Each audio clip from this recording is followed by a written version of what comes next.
What's going on? Woo! Welcome in to another episode of the Fantasy Football Fellas podcast. Monday, December 25th. December 5th. What did I say? 25th? Yep. We're not Merry quite Christmas. at Christmas. Merry Christmas. Time traveling out here now. Yep. December 5th, right before Monday Night Football, 3:12 p.m. Lucas and Cameron hanging out with you. On Monday night, I'm at Lucas Wenzel, Cam Law 317 on Twitter, FF Fellas, DFF Fellas on Instagram, Fantasy Football Fellas, TikTok, and YouTube, where you should be subbed. Yes, sir. Hi, YouTube. If you haven't been subbed already, make sure you do. Same to the podcast as well. If you want a community full of league winners, head over to our chalkboard down in the link of the audio podcast or YouTube video you are listening to. Cameron, how are we doing? It's Monday. It's a major Monday for me. That's where I'm at. I'm doing all right. Our Vikings won again, squeaked one out. And now I'm starting to get scared because I finally am starting to have hope. Like, I know it's been disgusting wins, but we're 10-2. I'm getting hope, and I'm just waiting for the hammer to drop. So Josh Larkey ruined my afternoon. Josh Larkey over at the 33rd team. He ruined my afternoon. You want to know why? Why? The Lions are favored by 1 point over the Vikings going into Sunday. No, they're not. Yes, they are. That's the line right now. He tweeted it out. Yeah, I'm upset. I'm upset. Well, we can't make a video about it because if we do. No, because if we do, you already know what's going to happen. As soon as I make that video claiming the disrespect, the Lions going to smack us. 48-0. You already know that's how it's going to go. This is the worst spot to be in. Oh, it is. I'm just going to keep my mouth shut and pray. That'll probably help, right? Week 13 in the books by the time the viewers get this episode. Full show recapping Sunday's action. We'll have some waiver wire ads at the end. But before we dive into that, let's recap some news from the weekend brought to you by our friends over at Sleeper, number one fantasy football platform in the world, where I had this master plan set up in our Dynasty League. My team is 4-8, and my team should be 8-4, if we're being perfectly honest. Agreed. I have what I think is the second best team in the league that can't stay healthy for the life of me. And somehow I'm going to make the playoffs at 5-8 after this week. Or 5-8. Somehow I'm going to make the playoffs. I'm going to make the playoffs at 6-8. And I'm kind of upset about it. Because I had this whole plan where I was going to have the 4th and 5th pick. And I whatever. The Sleeper, go check them out, okay? I stress over Sleeper every single day, every single night. Over 4 million fantasy football users on the platform. You can use that down in the link of the audio podcast or YouTube video you are listening to. Lamar Jackson left yesterday's game with a knee injury. He's not expected to play next week. I believe John Harbaugh came out and said he's like days to weeks. Yep. Was, I believe, the phrase. So basically, it's Cliff Kingsbury's day to day is how I'm interpreting that statement. Yep. Just a blow. If you're a Lamar Jackson manager, I mean, you kind of, can we be honest? Like, you could have started most quarterbacks over Lamar Jackson as of recent, and you would have been just as satisfied. Arguably, he just hasn't been game-changing Lamar Jackson for fantasy football as of late. Yeah, he's been on the injury report like every single week for the past 4 weeks too. So, I was happy the guy I was facing in our sleeper league, Lucas was talking about, decided to start Lamar Jackson over Justin Fields this week. Did you a solid? Did me a solid. And then I had the Browns defense lead me to a victory, but that's another part. That's, oh my goodness. That was incredible what they did with this. Maybe not. I don't know if incredible is technically the right word against the Houston Texans, but fantasy wise, you were thrilled to play the Browns very happy this week. Baker Mayfield, after being traded for by the Carolina Panthers this offseason, cut by the team, put on waivers. Baker Mayfield to the 49ers? I mean, it feels right, but I don't think it's going to happen. I could see something like the Rams picking him up just because they have Yes. a higher waiver priority and just being like, we don't really need to pick him up, but they also have no reason to tank because they don't have a first. So they want to win as many games, and then you screw over a divisional opponent by not letting him get a quarterback. So I could definitely see something like that happening too. Yeah, I think the Rams. I can't even say it would be the better fit because it's No, not, but just like I don't think the 49ers would do this. I don't think no. Kyle Shanahan looks at Baker Mayfield and says, I can make you a system quarterback, because Baker Mayfield is Yeah. too much of a lone gun. You should just Lone have Ranger. CMC throwing the ball. That's what they should do. Just pick Seriously, another that's what quarterback. they should do. It's Wildcat every play. Yes. Debo or CMC in the backfield. Make it happen. We mentioned this because Jimmy Garoppolo is out for the season, broken foot. Yep. He will need surgery, and it will be season ending. Both teams were talking about making this long term. Yeah. Did you read that?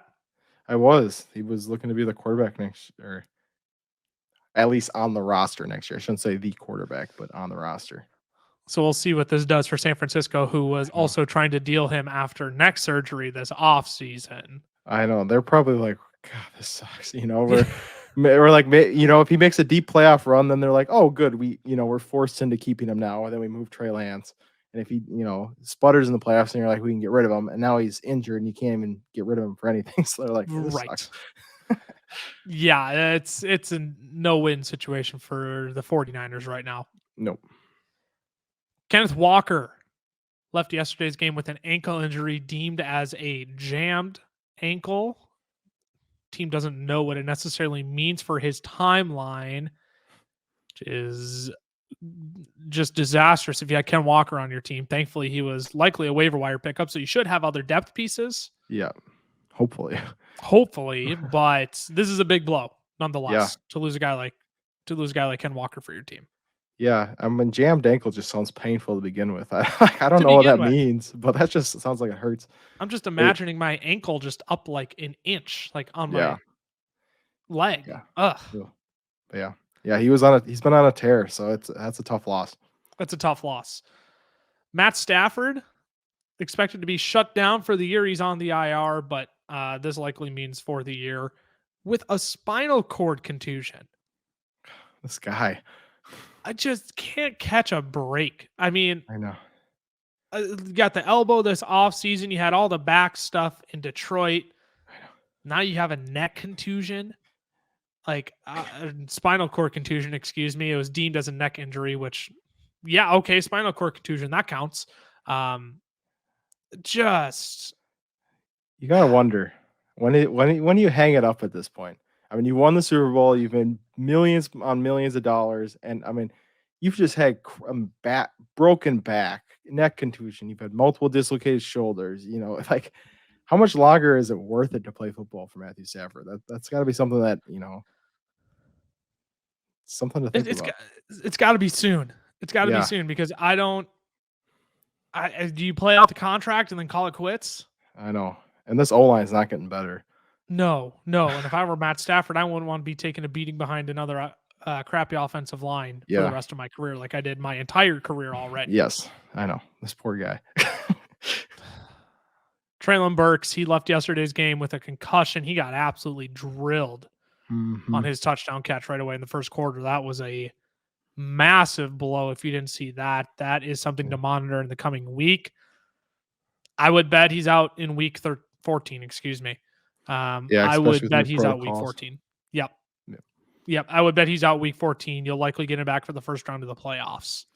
And then lastly, this was announced about an hour before we started recording. Mike White declared the starter for week 14 for the Jets. I'm not surprised. No. What was I supposed to expect something different? Yeah. God, what does this mean for Zach Wilson next year? I mean, he'll still. I don't think we've seen the last of Zach Wilson. I'm sure he'll be in New York until the end of his rookie deal. But I don't think a team. We've seen it. We've seen this mistake too many times from teams. Carolina going out and training for Darnold. Yep. Training for Baker. Teams trading for these young rookies, young high draft capital picks to come be the starting quarterbacks, and then it just doesn't work out. It's like, oh, if you didn't work and you're already semi-poor offense, come join our semi-poor offense. It might be better. Mm-hmm. That's not how it works. That's not how it works at all. Yeah, but let's say Mike White gets hot, sneaks them into the playoffs. Then what do you do as the Jets? I mean, you can't just give the keys away if he gets you to the playoffs. So it'll be interesting. It's another Kyle interesting Shanahan thing to trades watch. for Zach Wilson. Gives him Trey Lance. That's a QB battle between 2 and 3. News and notes from around the league brought to you by our friends over at Sleeper, the #1 fantasy football platform in the world. If you want to join over 4 million users playing fantasy football, you can use the link down in the description of the audio podcast or YouTube video you are listening to. Let's do it. Booms of the week from week 13. Booms and busts. We'll start with the running backs. Christian McCaffrey. That's not an unfamiliar name to see at the top of this list. No. #1 overall running back on the week, 28.6 fantasy points. Carried the ball 17 times for 66 yards. Yes. There are those wide receiver numbers. 8 receptions, 10 targets, 80 yards, and a touchdown through the air as well. Like we said, you're going to start getting 25, 30 touch games again from Christian McCaffrey if he's the only guy touching the football in this backfield. Especially if Jimmy Garoppolo's out now, they're going to rely heavily on him. And a lot of people are wondering, oh, he's got a knee injury coming. He's on the injury report. If your stars are going to play, even if they have an injury tag, you start them. If they're playing, they're playing for a reason, so you start them. So the amount of questions I got around Dalvin Cook this week was slightly concerning. Because why would you ever sit Dalvin Cook? Tell me why. He has one bad game and you want to sit him? You want to sit the running back 11 overall on the season going into this week? Like, where is the logic there? Like, I don't. Ridiculous.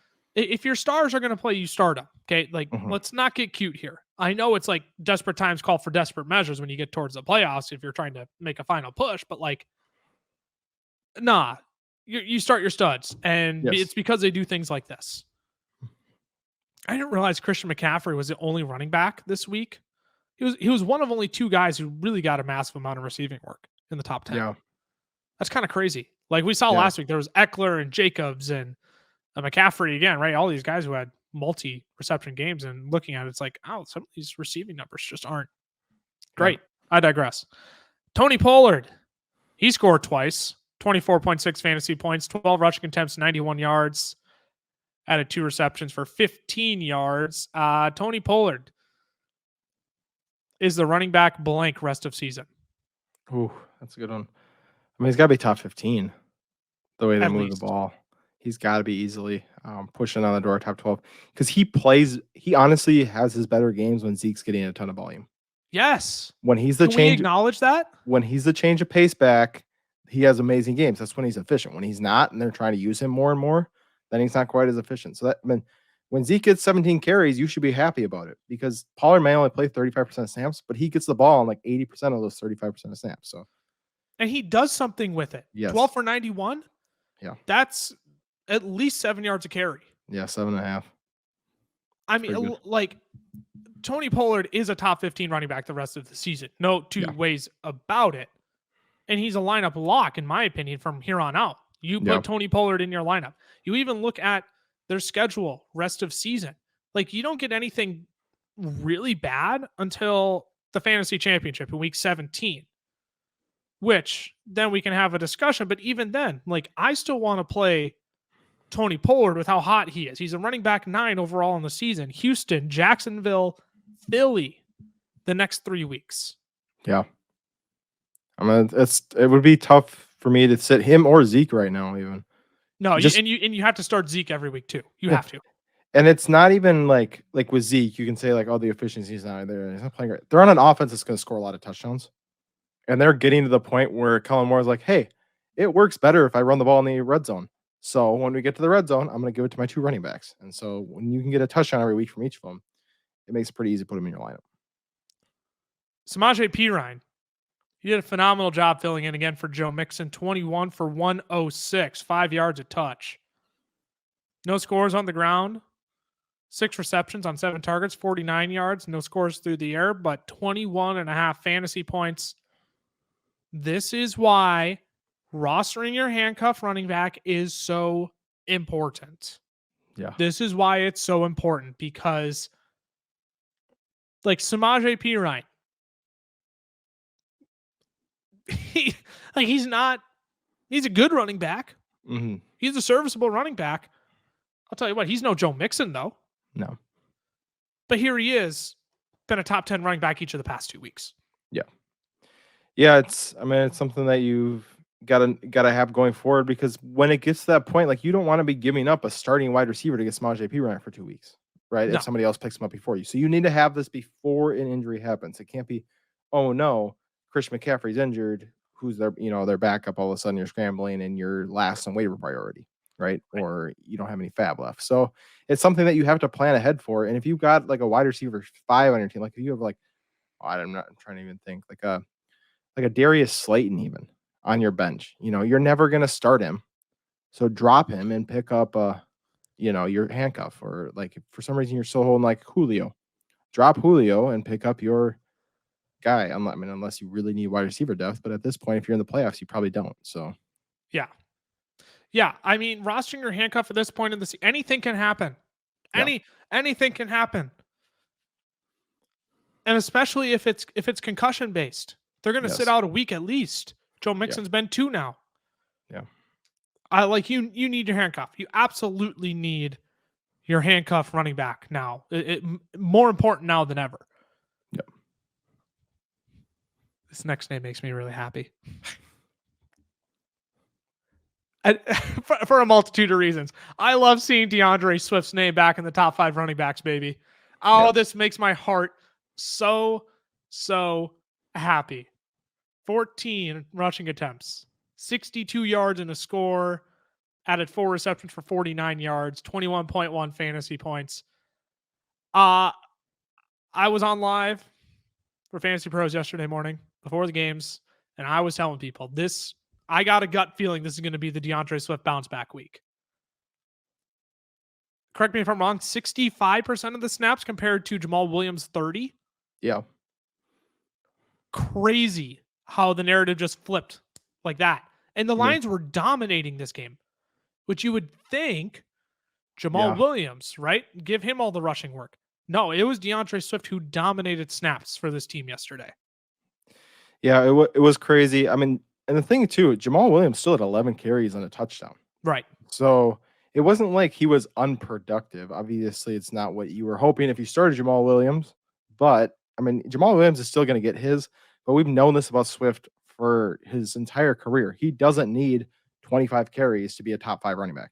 He can get 15 opportunities and be top 10. So that's the great thing about DeAndre Swift. If you have him moving forward, is you don't have to worry about him regaining full control of this backfield. And can I know we still have a few more weeks, but can we acknowledge you also posted a video about 3 weeks ago? 4 players you need to go trade for, plus a bonus running back at the end. And that bonus running back was DeAndre Swift when he was playing absolutely terrible. And people were like, dude, Swift's cooked. It's Jamal Williams. Like, I know we still have a few more weeks, but like, I'm sorry, a running back 4 finish from DeAndre Swift with the schedule they have coming up. Yeah. I think DeAndre Swift could be a league winner this year. Yeah. Also had Amon-Ra coming off an injury in that one. Chris Godwin's been playing all right. That video is aging wonderfully. We won't mention Allen Lazard. Wow. It's all right. He's this year's Amon-Ra. Yep. Josh Jacobs continues to be great. 26 rushing attempts, 144 yards, scored on the ground, two targets, 2 receptions, 6 yards, 21 fantasy points. Yeah. He feels like Jonathan Taylor this year, where I can just take his over prop on rushing yards in every single game. Yeah. And it'll hit. Yep. Especially, I mean, the Chargers have one of the worst run defenses in the NFL. So when you compound that with how good he's been playing, it's like, yep, Josh Jacobs, great rushing day. That makes a lot of sense. So, check. AJ Dillon, hi, welcome back. How have you been? Yeah. My goodness. 18 rushing attempts, 93 yards and a score, 3 receptions for 26 yards, 20.9 fantasy points. Aaron Jones did leave this game for a portion. And the rest of the game, when Aaron Jones did come back, it was pretty much all A.J. Dillon. But like even before Aaron Jones left, A.J. Dillon was the leading running back in fantasy points for this team. Like where has this been? I don't All know. year. It's crazy too because he was averaging over 5 yards per carry. It wasn't just like Right. he volume hogged his way to the finish. So I don't know. He's a great running back. He's huge. Like why don't they use him more? It's mind boggling. It's dumb. I dropped him 2 weeks ago, man. I dropped him for Kyron Williams. Yeah, you can laugh because that's just stupid what happened to him this week. Yep. That's tough. And we actually have to talk. Okay, we'll start with Saquon Barkley first. 18 rushing attempts, 63 yards and a score, 5 receptions for 18 yards, 19.1 fantasy points. This is Saquon Barkley. This is who he is. This is who he's going to be. He's going to be top 10 from here on out. No questions about it. Cam Akers. What are you doing here? Why one of these things doesn't belong. And it's Cam Akers. Yeah. It's this coaching tree. It's the Sean McVay, Kyle Shanahan, Matt LaFleur. They don't know how to use running backs in a way that like makes sense to everybody else. I'm Sean McVay did. Okay. Yeah. He had a guy before. He would have a guy and he would sprinkle in a few others, but he would have a guy. Now he can't make up his mind. No. Because it was Kyron Williams last week. And I was one of the people saying, you know what, I think Kyron could be in for a decent week. I don't think he was in for like a breakout game or anything, but like 9 fantasy points last week. He can give me 12 this week against Seattle. Yeah. And then Cam Akers comes out and plays 70% of the snaps. What? No. 17 for 60. Score twice. He wasn't even efficient. No. He didn't even average 4. Oh. Makes me sick. Ezekiel Elliott. I like talking about Zeke. 17 for 77. Added a score, 3 receptions, 14 yards, 18.1 fantasy points. This is what we've been waiting for with Zeke all season. I was looking back at his schedule, and it's crazy that people were ready to write off Zeke based on the schedule that he had. Yeah. I got to go pull this up quick because I was looking at it yesterday, and I'm like, I get why people like were out on Zeke for efficiency reasons. I really do. Yeah. But when you have Tampa Bay, Cincinnati, the New York Giants, who ended up being a lot better than we expected. Yeah. The Washington Commanders, who have been a really good run defense. The Los Angeles Rams. And the Philadelphia Eagles. I mean, the Eagles proved they weren't that good. But when you have that 5-game stretch of the Buccaneers, Bengals, Giants, Commanders, Rams to start your season. Yeah. Of course you're only going to average 9 fantasy points during that stretch. Yeah. Well, half those games with Cooper Rush too. Yeah, right. With Cooper Rush. And when you still split this backfield with Tony Pollard, I mean, in those games, 15, 15, 19, 22 in weeks 2 through 5 in terms of rushing attempts, it makes sense. Yeah. It makes sense. So, and now you're getting Zeke 5, 6, 7 touchdowns over the last 5 games. You look at the schedule coming up again. Houston, Jacksonville, Philly. I think he finds the end zone in all of those, does he not? You got to think. Like, Zeke is great. Great for fantasy football. I don't know if he's a great running back anymore, but he's great for fantasy football still.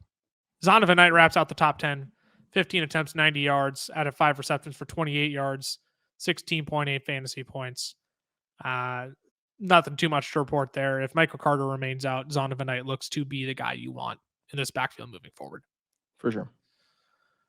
Wide receiver booms of the week. Number 1 on the week, Devontae Adams. Incredible against the Chargers. 37.7 fantasy points, 8 receptions, 12 targets, 177 yards, 2 scores. is Devontae Adams on one of the best 5-game stretches we've ever seen? I gotta think so. I mean, especially in recent history, Devontae Adams averaging more points in a 5-game stretch than any 5-game stretch Cooper Kupp had last season, and one of the best wide receiver seasons ever. Amon-Ra, the playoff hero last year. Devontae Adams is averaging 5 more fantasy points per game than Amon-Ra's best 5-game stretch last year. If you took these last 5 games and had it just be his whole season, he would be the wide receiver 24 this year. Better than Mike Evans, better than DJ Moore, better than Chris Godwin, better than Deontay Johnson, and he would be tied with Deebo Samuel in points. Deebo's played 11 games, and he has more points in this stretch than wide receiver 10 and wide receiver 11, Terry McLaurin and DK Metcalf. Those two are the wide receiver 10 and 11 over this stretch as well. He has more points than them combined. So, I mean, the dude has been on an absolute tear and has more points in 5 games than 2 top 12 wide receivers combined. I mean, it's just unbelievable. It's nuts. It's like they finally figured out when you feed this guy the football, good things happen. Yeah. It's crazy. Maybe when you feed a guy who's arguably the best wide receiver in football the ball, I don't know, good things happen. He makes plays for you. Yeah. You win football games? Crazy. I never would have guessed that. No. Amon-Ra St. Brown. Yeah, he's good. Yeah. 11 receptions, 114 yards, 2 scores, 34.6 fantasy points. He's going to win you your league. He's going to win you your freaking league for the second straight year. I cannot express that enough. Like, I think I ran through his schedule last week. I'm about to run through it again because I cannot express how beautiful of a schedule he has down the stretch. Minnesota. Next week, he gets the Jets then. Not as great of a matchup, but you can make things happen against the Jets. Panthers, Bears, Packers to close out the season. Yes, please. Sign me up for all your Amon-Ra shares. Yeah, if you're like 27, 34, he can't keep up that kind of production. 22, 15, 27, 34 his last 4 games. I'd be willing to bet Amon-Ra gives you more 20-point games the rest of the season than he does 10-point games the rest of the season. Yeah. That's crazy. He's incredibly good. Incredibly good. He's going to win you your league. AJ Brown. Revenge game, baby. 8 receptions, 10 targets, 119 yards, 2 scores, 31, 0.9 fantasy points. Another player who, is really good at football. This whole top 10 list this week, it's all guys that I look and I say, you belong here for the most part. Yeah. But that's the thing is, like, if you don't believe football is personal, then you didn't watch AJ Brown play against the Titans. No. Like, he went, okay, you guys don't want to pay me. I am going to show you how much better I am than anybody else on your team right now. I mean, and he just dominated them from the get-go. And I mean, he showed it 8 catches, 10 yards, 120, and 2 touchdowns. Did you see that route he had where he it was the double move and he just destroyed the corner as he turned through him and walked into the end? It's just ridiculous. It was disgusting. That was disgusting. Tyreek Hill. I think I've said his name almost every week in our Booms of the Week. 9 receptions, 14 targets, 146 and 1. It doesn't matter who he plays. Don't lower your expectations with Tyreek Hill in this offense because not a lot can slow down this Dolphins offense. Granted, the 49ers did get the win, but Tyreek Hill was still great. He's been ridiculous all year long. Tyler Lockett. 9 of 12, 128 and 1, 27.8 fantasy points. Teammate DK Metcalf, 8 of 8, 127 and a score. 26.7 fantasy points. These Seattle wide receivers. Yeah. Geno's, we'll get to Geno in a bit here, but as long as Geno's playing good, they're going to be every week starts. Have to be in your lineup rest of season. They're both tied as the wide receiver 11 over the last 2 weeks with the same exact amount of fantasy points, 18.6 points per game. I mean, they've been ridiculous. And Lockett only has 20 catches over the last 5 weeks, but yet he's the wide receiver 11 because of the touchdowns and big plays. Terry McLaurin had a nice day. Yeah. 8 receptions, 12 targets, 105 yards in the score, 24.5 fantasy points.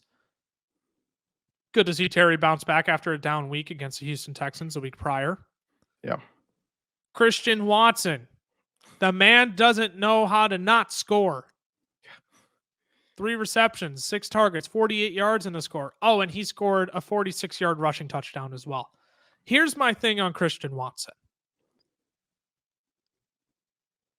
If you're good at scoring touchdowns, you're good at scoring touchdowns. If you have a nose for the end zone, tell me why Christian Watson's going to stop scoring touchdowns in the coming weeks. Yeah. He's not. I mean, I will continue to preach this. He is Chase Claypool's rookie year. Right? You look at it so similar, right? You have a Hall of Fame quarterback in both of them. He had Big Ben, Christian Watson has Aaron Rodgers. You don't need a ton of, volume when you're doing it. They know how to find the end zone because this was the year before Big Ben really fell off. And so when you got quarterbacks who know how to find the end zone and you're 6'4" or bigger and you got good speed, they're going to find you in the end zone. So, I'd buckle up. It's funny looking at Christian Watson's stats right now. Every other receiver in the top 10 had at least 7 catches. Christian Watson's at 3. But he finds the end zone, and they're going to start drawing up plays around him to get him in the end zone some more. So, it's a pretty impressive streak. I don't know if it's sustainable over an entire career, though. Bingo. I am happy to ride Christian Watson's schedule the rest of the season. Yep. Rams, Dolphins, Vikings, Lions. Are you kidding me? That sounds pretty nice. Dynasty. I already sold Christian Watson. I'd still be looking to sell Christian Watson because I don't want to play games with the Packers after this year. No, I mean, Rodgers has been so clear that there's probably going to be a change where he's not there this year. I mean, the amount of times he said, well, I mean, we're talking as if things are going to be the same around here next year. So I don't think he's there anymore. So don't want to mess with that. The thing with everyone's going to keep saying he doesn't get enough receptions. He doesn't get enough targets. It's at least 6 receptions the past 4 weeks. It's not elite volume. I get it. Yeah. 84, 80, 92, 92% of the snaps. If he's scoring in these games, I don't see a reason to not play him except for next week when he's on a bye. Yeah. And if I recall correctly, he saw the exact same amount of targets as Allen Lazard, did he not? Yeah, he did. Yeah, they both saw 6 targets.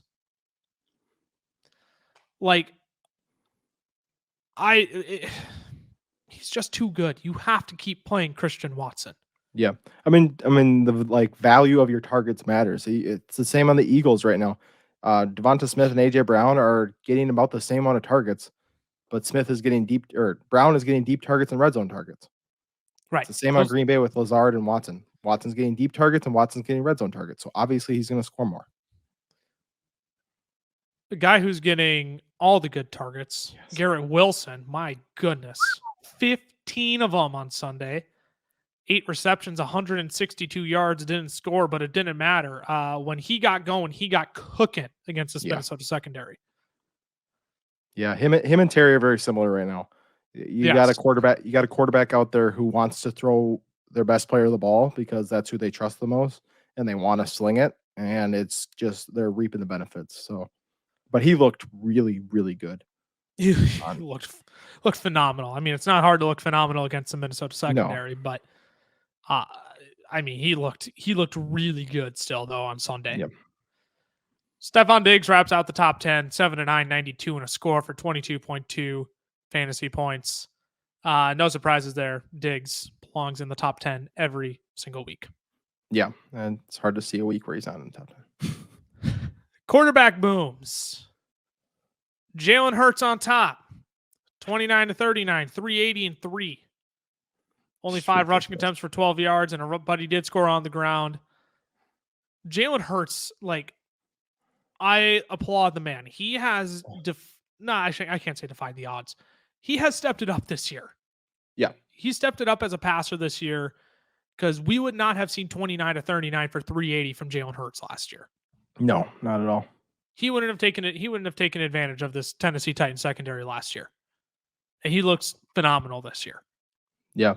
He's right now he's second in yards per attempt, only behind Tua. He's head of Mahomes, head of Josh Allen, head of Burrow.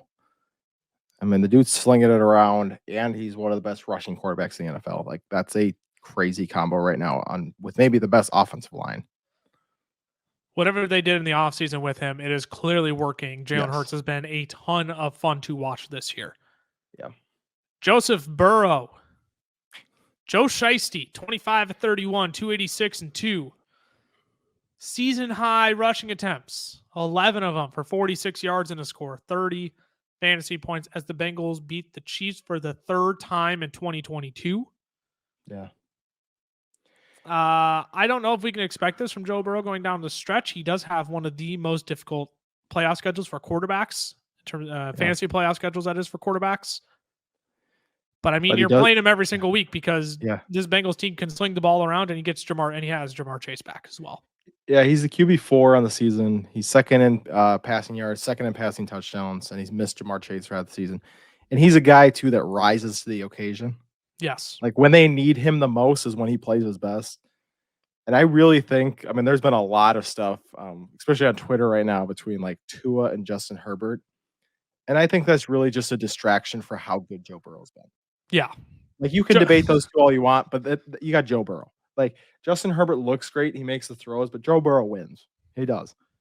And when it counts, he rises to the occasion. It's insane. He's been great. He has been absolutely great this year. Just like Geno Smith. He continues to be phenomenal. 28-39, 367 and 3. Did fumble, but 24 fantasy points still. Like, Geno Smith is just as reliable of a starter as every other quarterback we name on this list right now, which is crazy to say. I mean, if you would have bet on Geno Smith having whatever, he's on pace right now for like 4,300 yards and 34 touchdowns. Would you, if you would bet on that, those odds would have been insane. Insane. I'm sure they were. And I mean, the dude's been, I mean, he has the highest completion percentage in the NFL right now. He has the fourth highest, tie with Patrick Mahomes yards per attempt in the NFL right now. I mean, Geno Smith has been amazing for all intents and purposes. Yeah. Yes. Let's move on. The answer is yes to that. Yeah. Jared Goff, 31-41, 340 and 2, 21.6 fantasy points. Yeah, the Lions put on a clinic against the Jaguars yesterday. They are such a confusing team. They are. Favored by 1 over Minnesota. Give me a break. Beat the brakes off of them next week. Justin Fields, good to see him back in the top 5. 20-25, 254. Added a 56-yard rushing touchdown yesterday. 6 total attempts for 71 yards, 21.3 fantasy points. Yeah, he's top 5 rest of season. Yeah, he has to be. And he had a good game passing yesterday. I mean, 20-25, averaging over 10 yards a completion. Like, he gets it done. It's not. Yeah, he does. It's not great. Like, people are praising him, I think, a little too intensely right now for his passing ability. It's not great. It's nothing special. Mm-hmm. But I'll tell you what, he's getting it done. Well, they did lose to the Packers, but 20-25, that's not going to lose. That's not going to lose you a football game. No. And he didn't have Darnell Mooney either. So, I mean, he's throwing to Equanimeous St. Brown, and I can't even say his name, and Chase Claypool. Like, it's not like he's got high-end targets out there that he's throwing the ball to. How dare you exclude Timothy Cole Kmet? Oh, well, yeah. You cannot exclude He is the number one option. Patrick Mahomes. How was Patrick Mahomes the quarterback 6 by going 16-27 for 223 in a score? Yeah. He scored on the ground too, didn't he? Yeah, 2 and 9 for 1, but still only 19.8 fantasy points, and this man somehow is still a top 10 quarterback. Yeah, that's crazy. It's crazy that he only had 16 completions. And he's a quarterback 6. What? Yeah, he's ridiculous. Meanwhile, Mike White nearly double the completions on over double the attempts. 31-57 for 369. Mike White didn't throw a touchdown yesterday? No. He had 2 picks, but no touchdowns. He rushed for 1, though. 19.5 fantasy points. I don't know if he's startable from here on out, but the Jets have a great schedule coming up here for running backs. And if they establish the run, I'm sure they won't mind letting Mike White sling it around 30 plus times a game. Yeah, for sure. Justin Herbert, 28 of 47, 335 and 1, 18.1 fantasy points. Dak Prescott, 20 of 30, 170 and 3. 170 and 3. Oh my goodness. That's an ugly stat line too. 17.8 fantasy points. That's all they needed him for, though. That's like the crazy thing. They scored 54 points. That's very true. Taylor Heineke wraps out the top 10, 27 to 41, 275 and 2, 17.6 fantasy points. Mm-hmm. Tight end booms of the week. This is an ugly list. I really don't even want to dissect this list too much. Only 4 tight ends scored touchdowns in week 13, and they were Noah Fant, Evan Ingram, Connor Hayward, and Michael Pruitt. Only player that doesn't make this list, Michael Pruitt. He said his one catch. One catch, 7 yards and a tutty. Greg Dulcich, 6 of 8 for 85. 14.5 fantasy points was the tight end one on the week. Yeah, this is just an ugly week. Noah Fant. This was a terrible week for tight ends. 4 receptions, 42 in a score, 14.2 fantasy points. Evan Ingram, 5 of 7 for 30 yards and a score, 14 fantasy points. Cole Himothy Komet, 6 for 72, 13.2. That's the thing, though. If Kelsey doesn't have a boom week, like it really does not matter what tight end you have. No, it everyone's doesn't. the same. Everybody's the same. Chigozie Okonkwo. I don't even know if I pronounced that right. Oh, you said it confidently. You should have just kept going. I believe you 100%. I didn't question that at all. Okonkwo, I'm confident in. Chigozie, I'm not. But either way, who? Ridiculous. 4 receptions, 68 yards, 10.8 fantasy points. Pat Fryermuth, Mark Andrews, Connor Hayward, Brevin Jordan wrap out the top 10. Hey, Brevin Jordan made it again. Remember when we said he wouldn't be on this list again? Yeah, and he didn't score a touchdown. He made it on. Which is embarrassing. 8.6 points. It wasn't even worth. All these guys are busts in my mind. Are you kidding me? Whatever. They were the tight end booms of the week. Let's move on to the bust with the last 15 minutes or so we have here, Cameron. Alrighty. Ugly names here on the week 10 bust. Derrick Henry. Yikes. Running back 39 on the week, 5.8 fantasy points, 11 attempts, 30 yards, added 2 receptions for 8 yards, but still not a good week for the King. No, I mean, they got blown out, and that's the problem is if Tennessee ever gets blown out, Derrick Henry's just got no shot at fantasy production. Because he needs a touchdown, and he doesn't get receiving work. So he's absolutely irrelevant. Cordero Patterson, 11 attempts, 60 yards, but that's all he got. The running back 38 on the week. Want to see a magic trick? Go look at Cordero Patterson's receiving stats from last year. And then go look at him this year. They disappeared. What? It makes no sense. It makes no sense. I just don't understand what happened. And what changed? Like Mariota to Matt Ryan to Mariota. That's the only change his team made. And they added Drake London, but literally they don't throw the ball. He is averaging less than 2 targets a game. What was he averaging last year? Last year he was at, let's see. I know that's probably not a number you have right off the top of your head. I should have. He was averaging about, let's see, a little bit over 4.5 a game. Targets game last So his year. receiving work essentially got overcut in half. Yeah. It's crazy. And now he's splitting touches with Tyler Algier too.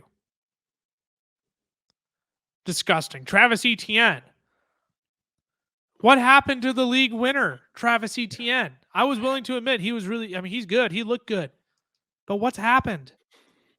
Running back 36 on the week, 7.6 fantasy points, 13 for 54, 3 receptions, 12 yards. Like, what Yeah. happened? He's a guy you'd think would get the receiving work in a game like this too, right? Absolutely. Like only 3 targets and they're down this whole game. You'd really think, oh hey, they're getting destroyed. Travis Etienne has 6, 7, 8 targets, but no, he's got 3 of 3 for 12 yards. Nicholas Chubb. What happened Yeah. Oof. against Houston? And you're 17 for 80? Yeah. I mean, he had more than 5 yards a carry. I'm not going to try and knock the man too much here, but like, that's it? Yeah, we'll talk about his quarterback later, but he did not look right. Granted, I mean, this defense scored how many touchdowns? 3 yesterday? 3, yeah. So that's part of it. But like, again, this just goes to show Nicholas Chubb without touchdowns. Yeah. Dude may as well be a brick on your house. Like Mhm. that dude just not good. No. Honorable mentions Antonio Gibson, Jamal Williams. He was a shocking one. He was running back 29, though, still with 9.5 fantasy points. Mhm. But still, to see DeAndre Swift dominate the way he did and to see Jamal Williams snaps plummet. Yeah. Still leads the league in rushing touchdowns on the year, though, and scored again on Sunday. Yeah, it's ridiculous. I mean, he's gonna be close to 20 rushing touchdowns at the end of the year. Yeah, it's going to be crazy, the numbers that he puts up at the end of the year. Wide receiver bust on the week. Jalen Waddle, the wide receiver 90. 5 targets, 1 reception for 9 yards. He did leave with injury, but he did eventually return in this game. Yeah, it's a little disappointing, especially seeing the numbers that Tyreek Hill put up. Tyreek Hill's top 3 wide receiver, and you got Jalen Waddle sitting here at wide receiver 90. I mean, he had 5 targets too, so it's not like he didn't have anything thrown his way. So really disappointed if you started Jalen Waddle. Michael Pittman, 2 for 16, wide receiver 72. This was a bad matchup. You knew it going into it. But this was, to not put a pun in here, but this was pitiful. Yeah, it was pretty rough. Especially when you see Alec Pierce with 18.4 fantasy points on the week. Yeah. Pittman's averaging 10.7 points over his last 5 games. Just disgusting. Yeah. Juju Smith-Schuster, wide receiver 52, 6.5, 3 for 35. I said this going into this week. I just didn't expect big things from any of these Chiefs wide receivers this week. Now, I didn't expect them all to be this bad, but Juju was a guy I wasn't like ready to just crown again as a top fantasy option. For sure. And Road Amari Cooper strikes again, 4 for 40, wide receiver 50 on the week with 8 fantasy points.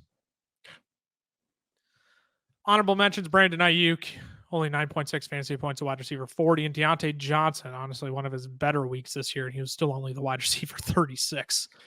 Yeah, it's tough when you got Kenny Pickett. Amen. Quarterback bus. The certified bum himself, Bum Wilson. Russell Wilson. How can you be so bad? It's been ridiculous. How can you be this bad? 17 to 22 for 189. Added 2 rushing attempts for 21. I really don't care. He had 9.7 fantasy points. He was quarterback 25. He is on pace for the lowest amount of touchdowns this season over a 17-game pace out of any quarterback that started. It's awful. It's awful. Deshaun Watson did not look good in his season debut. No. 12 of 22 for 131 and an absolute dime to the Houston defense. That interception makes me laugh so hard. It was his best throw of the game too. That's the worst part. Like, it was an absolute dot to the It was guy. a rocket. But yeah, he looked like he hasn't thrown a football in 2 years. No, that's exactly what it looked like. Like he was reading the defense all right, but he looked like he just like physically hadn't thrown a football. It was just like, what happened? Like, did you not work out at all? Did you not like put any time in? Yeah, it's tough. It looked tough awful. to watch. It looked awful. Honorable mentions: Lamar Jackson, was injured, 1.3 fantasy points, quarterback 31. And Kirk Cousins did not look good yesterday. 11.8 fantasy points, quarterback 23, and it looked worse than 11.8 fantasy points. Yeah, it did. He should have had a big game, and he just could not get anything going at all. No, his efficiency was absolutely terrible yesterday. Yeah. Tight end bust, Tyler Higbee, 2 of 5 for 14 in a really good matchup with Seattle. Couldn't take advantage of it. It's what happens when Walford and Perkins, thank you, are your quarterback.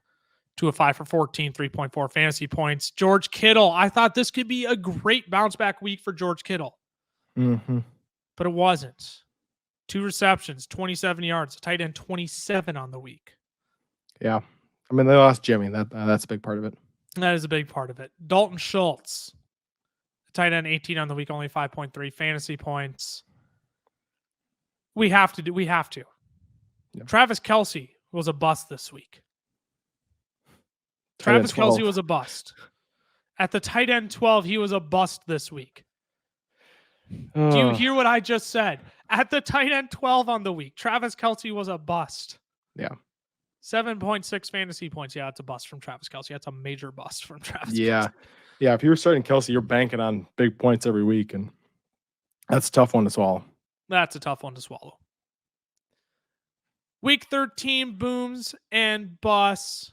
Cameron, let's wrap it out with rapid fire waiver wire, because the waiver wire does run tonight for our listeners. Super important you're prioritizing the right players to close out the season. Waivers aren't fabulous this week, but let's rapid fire our top waiver ads if some teams are desperate for an ad. Alrighty. First guy I got is Tyler Huntley. He's backup quarterback for the Ravens. Obviously, if Lamar is out multiple weeks and you need a quarterback, especially in a super flex league, definitely a guy worth adding. He played pretty well last season when Lamar was out, because he's a similar player.